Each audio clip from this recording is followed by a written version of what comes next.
சேலத்தில் நள்ளிரவில் பெய்த கனமழை காரணமாக தாழ்வான இடங்களில் தண்ணீர் சூழ்ந்துள்ளது.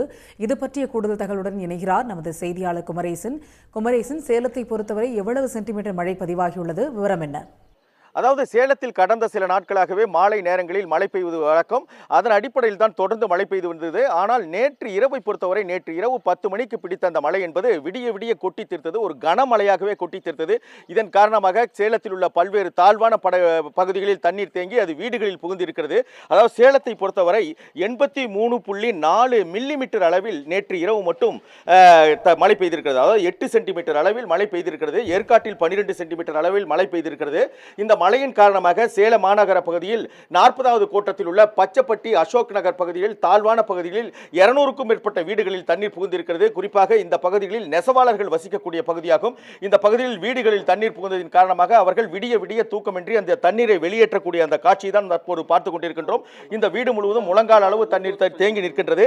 அந்த அளவில் தான் தண்ணீர் தேங்கியதின் காரணமாக இந்த பகுதி மக்கள் ஒரு சொல்லன்னா துயரத்திற்கு ஆளாகி இருக்கிறார்கள். தற்போது இங்கிருக்கும் மக்களிடையே கேட்போம். அம்மா, இப்போ இந்த மழை பெஞ்சு உங்களுக்கு என்ன மாதிரியான பாதிப்பு ஏற்பட்டிருக்குமா? மழை நிறைய பெஞ்சதுனால இங்கே உள்ளார திடுதிப்புன்னு ஃபுல்லாக தண்ணி வந்துட்டு இருக்குங்க. தண்ணி எடுத்து மொண்டி ஊற்ற முடியல, வழி இல்லை. வெளியில் போகிறதுக்கு தண்ணி வெளியில் போக வழி இல்லை. அந்த சைட்லேருந்து தண்ணி எடுத்து விட்றாங்களா என்ன பண்ணுறாங்கன்னு தெரியல. அப்பப்போ இப்படி மழை வந்தால் ஃபுல்லாக உள்ளார தண்ணி வந்தால் நாங்கள் கூலி வேலை செய்கிறோம். நாங்கள் இந்த கூலி வேலையை நம்பி தான் இருக்கோம். இப்படி மழை வந்துச்சுன்னா அந்த கூலி வேலையே எங்களுக்கு பாதிப்பு. நாங்கள் எப்படி சமாளிக்கிறது? ஒவ்வொரு தடவையும் வர்றாங்க, வீடியோ எடுக்கிறாங்க, என்ன பண்ணுறாங்கன்னே தெரியல. ஒரு தடவையும் எந்த ரியாக்ஷனும் எடுக்கலை. ஒவ்வொரு தடவையும் வர்றாங்க, பேட்டி எடுக்கிறாங்க, அவ்வளோதான். அதுக்கப்புறம் எதுவும் கிடையாது.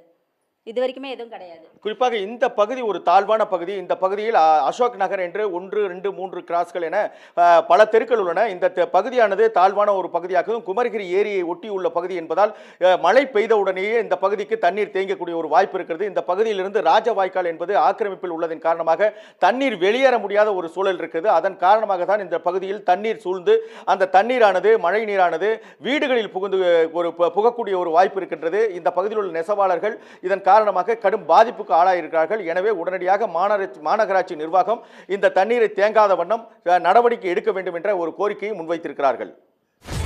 சன் நியூஸ் வாட்ஸ்அப் சேனலை ஃபாலோ செய்யுங்கள். QR கோடை ஸ்கேன் செய்து சன் நியூஸோடு இணைந்திருங்கள்.